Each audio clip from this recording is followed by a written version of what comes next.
percussion equipment between the bands, so I'll take this time to introduce two numbers in a row. And our first group is actually a conglomeration of three different groups at the middle school. We had two beginning classes, a beginning winds class and a beginning percussion class, and they have progressed so much to the point where for the first year, at least in my 5 years here at Manhattan Middle School in USD 383, I decided that they deserved an opportunity to come together with our 24-week band, which is my fifth-hour band at the middle school. And so the beginning winds and beginning percussion class is included with our purple group up here today. And so we hope that you enjoy our two selections, Do Re Mi and Malagueña.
We'll continue now.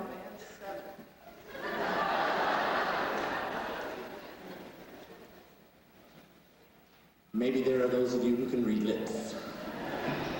We'll continue now with Band 7. This is my 6th hour band at the middle school, and we'll be performing 2 selections for you.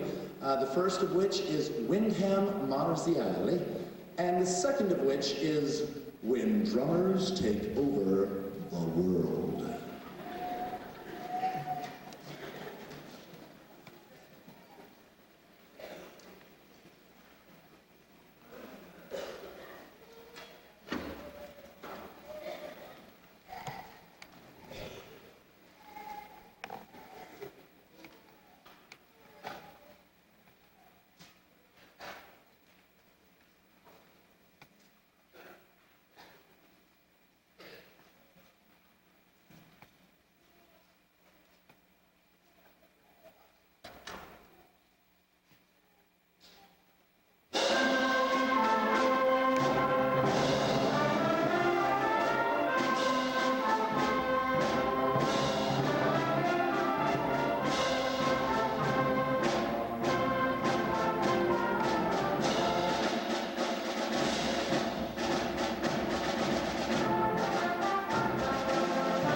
while we have just a moment to set up for the orchestra, I'd like to point out an individual in the Band 7 who has done an outstanding job not only all trimester, but particularly in the past 2 days. His name is Mr. Brett Blasky. Brett, would you come on out here real quick, please? Yeah!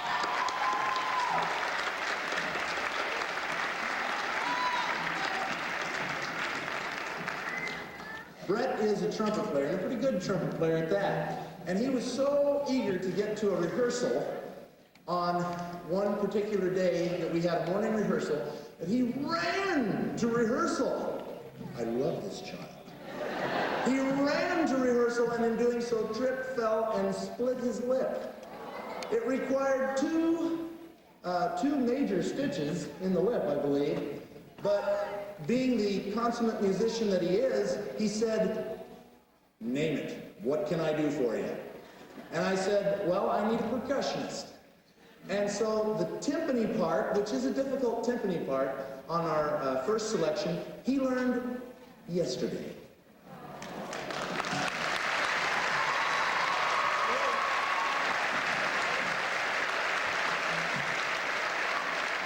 And an equally challenging part, the cowbell part on our last tune, where drummers take over the world, they must have taken over the trumpet section, he learned today. So, another round of applause for Jeff.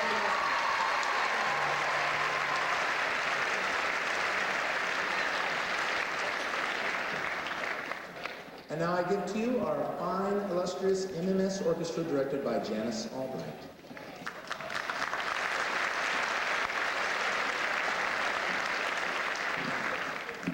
We can't compete with the drums, so we'll try to do something totally different. With an honor ensemble of 8th grade students, they will direct themselves.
select band 2. And a word of information, the two numbers that we're going to be playing will be performing at a contest on March 14th. To the parents who have not yet received any information about that contest, it's because the band director hasn't received the final information either. So we'll be getting that to you as soon as possible. But this is Lyric Episode, a very smooth and legato sustained piece, and then a contrasting piece, Encounters, which I think you'll find rather 20th century and modern.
The blue band, as you see to your right, is the Select One ensemble that meets during second hour.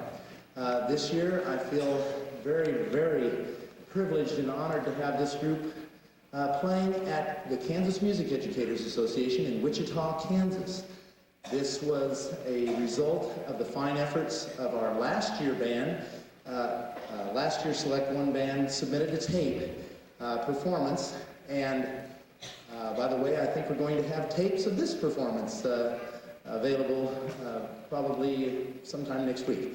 But just to let you know, the hard work and dedication that they've been putting in on these pieces, this is college level material, some of this. The Immovable Dough, certainly I play them tapes of the Michigan State Band performing the Immovable Dough, and their middle school band performing the Immovable Dough. So that says something to the dedication and practice that they put in to this music that you're going to hear tonight. Without further ado, we will play for you Percy Aldridge Granger's Immovable Dough first, and second will be Variants by Jack Bullock.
If you'd like to take just a moment and stand and stretch, we're going to be setting up for the thank you project. We'll be moving a few pieces of equipment. It won't take long, so we'll be back with you in about 5 minutes.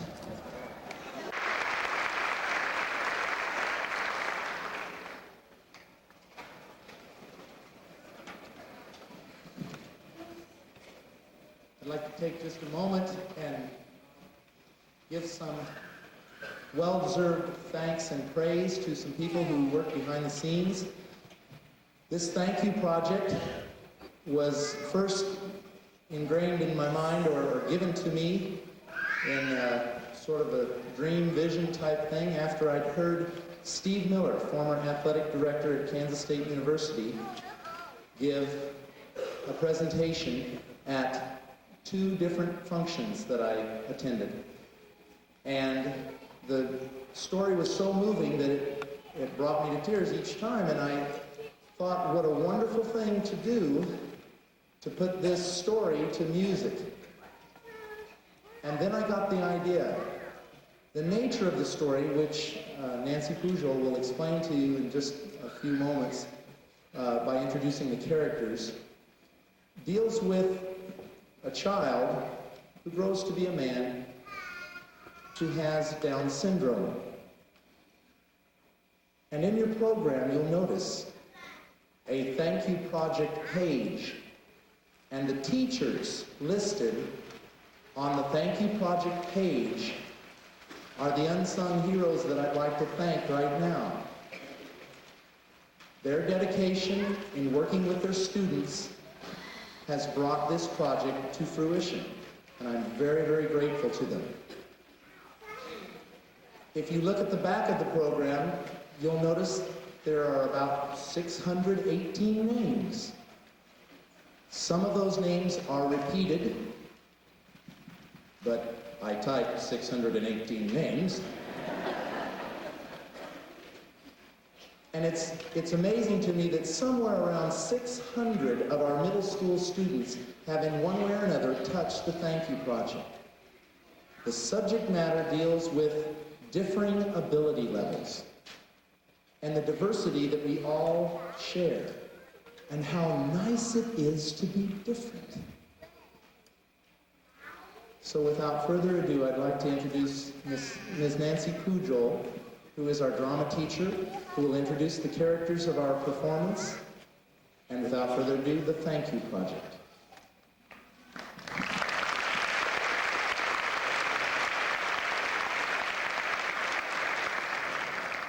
Teachers at the middle school have integrated for many years, and this is just yet another way we will team together to bring a special project to people.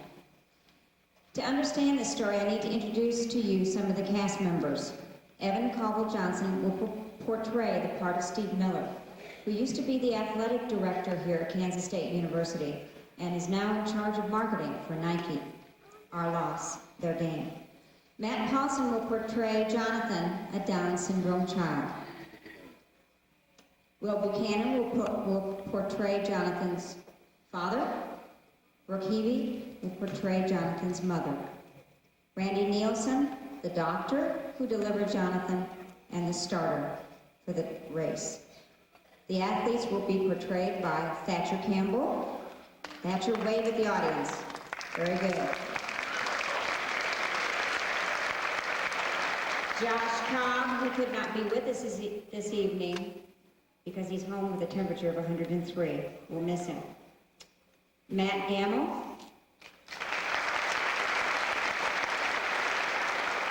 Michael Masterson. The athletic trainers working with our special athletes are Tom Byard and Andy Morgan. We hope you enjoy this evening's performance of Thank You.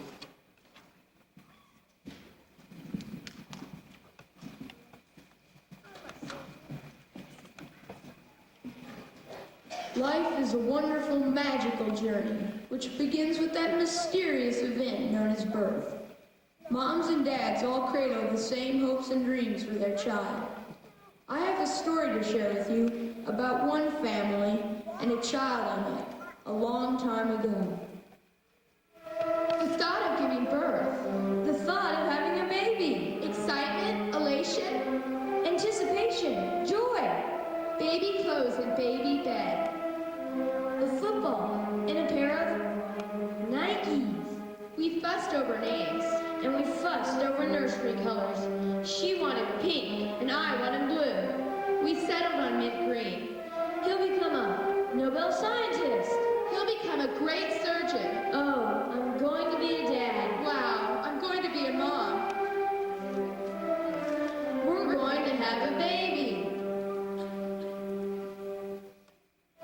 The day and the baby arrived, complete with all the wonders and thrills. A son.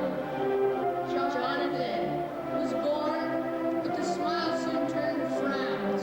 The eyes soon filled with tears. No, not my baby. It can't be. What did we do wrong? Why, doctor? Why, our son? The baby was born without many complications, but Jonathan was born with Down syndrome. This is a handicap that occurs when a baby is born with 47 chromosomes instead of 46. This causes a mental handicap. Down's children learn to walk, read, and solve problems more slowly than other children. It wasn't the parents' fault.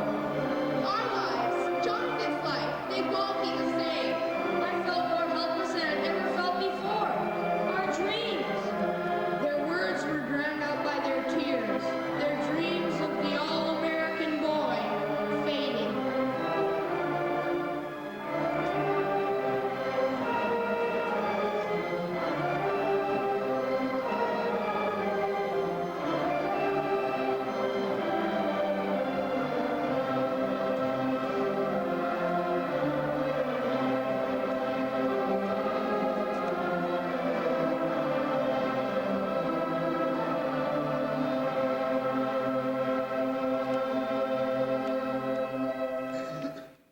Time passed, and Jonathan grew. He became fascinated with the creatures of nature and brought us smiles. One day, Jonathan crept up on a grasshopper. Then all of a sudden it hopped, spread out its wings, and flew a couple of yards away. Jonathan jumped as high as he could, and then clapped his arms imitating the little insect. He landed about 2 feet away from the grasshopper. He then ran as fast as he could to beat the grasshopper. The neighbor critters were watching. Hey, look at John over there. He sure can run fast. Go, John, go! A warm feeling rushed over me as I smiled from ear to ear. They weren't making fun of him. John saw it too. From that day on, he ran.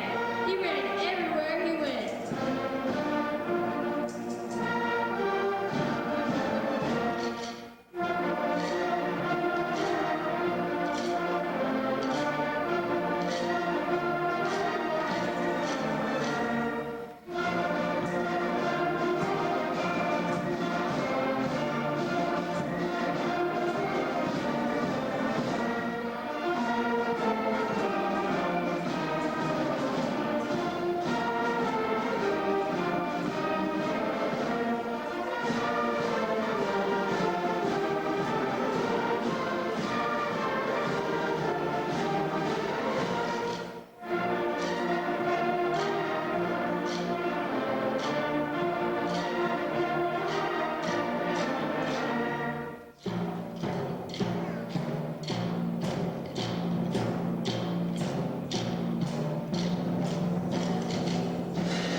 Just do it. As Jonathan grew, he became more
Jonathan has grown up and is out of school now.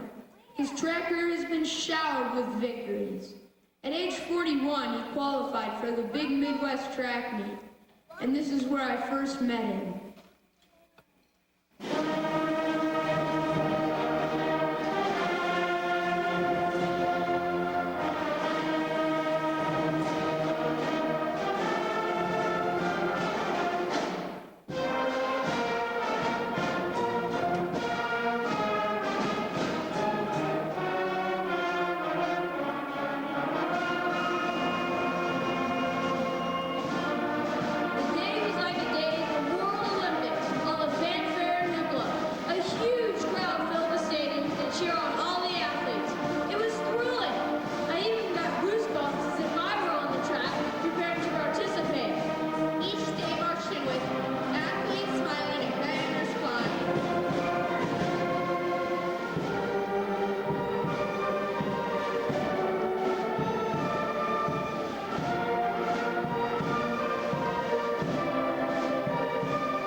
And Jonathan was to run in lane 4.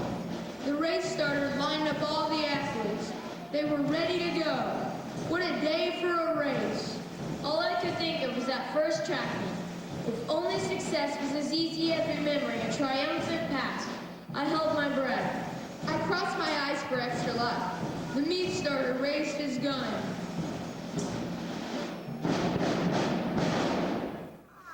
Runners, to your marks. Just do it, Jonathan! Get set. Oh, Jonathan, run your fastest! I watched as John started with the other runners. For what seemed like forever, they ran and ran and ran right alongside each other. It's Jonathan! I'm in front! I was out of my seat.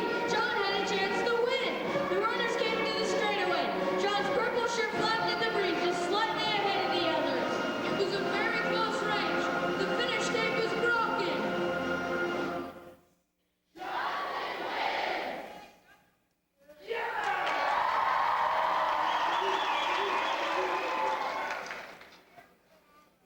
John won! John won? He won! I felt a rush of pride. What a triumphant night! We stood in awe as we watched him down on the track. We were the proudest parents.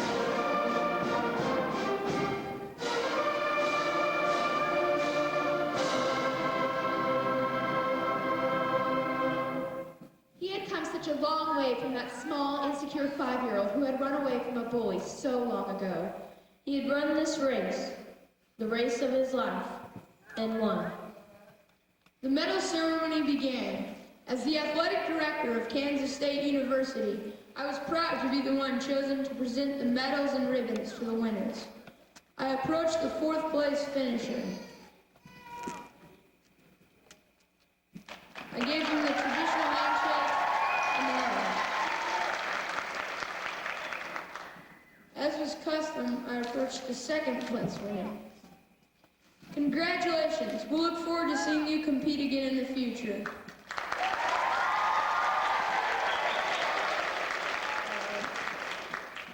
Then I moved on to Jonathan. He bent over to receive the gold medal.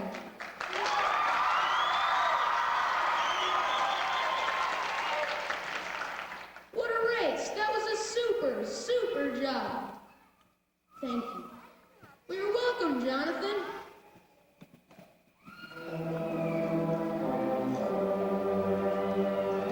I noticed a woman on the sidelines, weeping almost uncontrollably, and approached her. I asked if anything was wrong. I'm Jonathan's mother. I see how proud you are of your son. He ran a great race, but you seem so upset.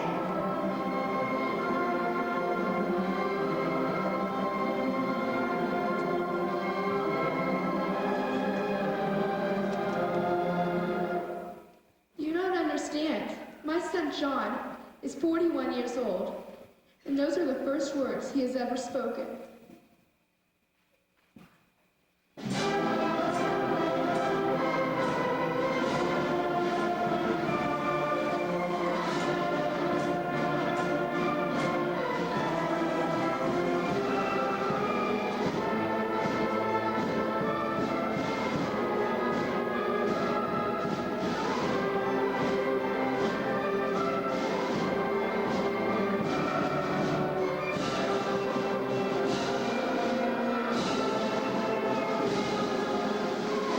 I turned in shock and went up to the winner.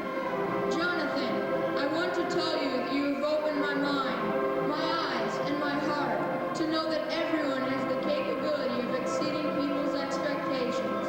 You have changed my life forever. Thank you, Jonathan.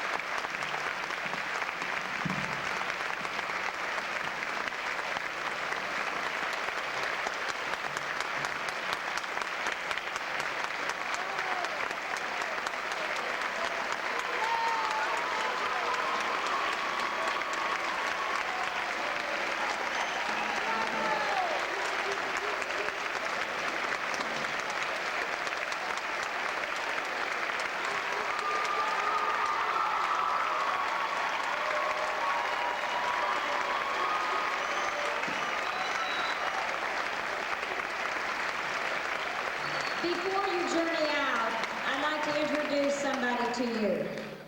You saw her over here, Susie Stanfield, signing for those who may be have a little difficulty hearing.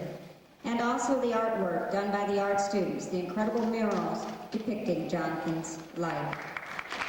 We thank you for coming, and we hope you enjoyed it.